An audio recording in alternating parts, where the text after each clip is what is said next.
महाराष्ट्राची दक्षिण काशी अशी ओळख असलेल्या पैठण शहरामध्ये आज नाथषष्ठीचा सोहळा मोठ्या उत्साहात साजरा होतोय।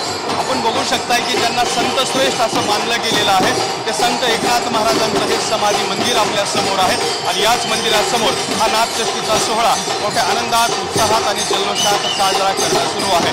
एकनाथ महाराजांचं हे आपण मंदिर बघू शकता की ते मंदिर सुद्धा छान पद्धतीने सजावण्यात आलेलं आहे। फुलांची सजावट करण्यात आलेली आहे, आकर्षक विद्युत रोषणाई सुद्धा करण्यात आलेली आहे आणि लाखो भक्त भाविक आज सकाळपासूनच मंदिरामध्ये दाखल व्हायला सुरुवात झालेली आहे।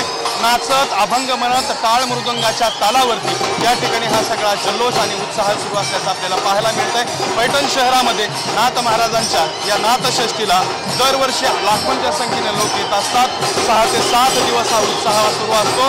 परवाच्या दिवशी या ठिकाणी काल्याचा कार्यक्रम होणार आहे आणि आज मात्र नाथषष्ठीचा कार्यक्रम या ठिकाणी साजरा होतोय। अत्यंत जल्लोषात वारकरी मंडळी हा जो उत्सव आहे तो साजरा करत असताना आपल्याला पाहायला मिळत आहेत आणि एक आगळा वेगळा उत्सव जो आहे तो पैठण शहरामध्ये नाथ मंदिरात पार पडताना पाहायला मिळतोय। कॅमेरामन हर्षल सोबत दत्ता कानवटे, TV9 मराठी, छत्रपती संभाजीनगर।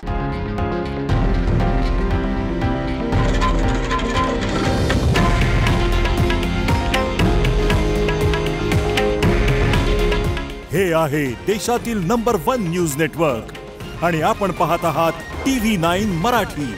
काळजी तुमची, हित महाराष्ट्राचं।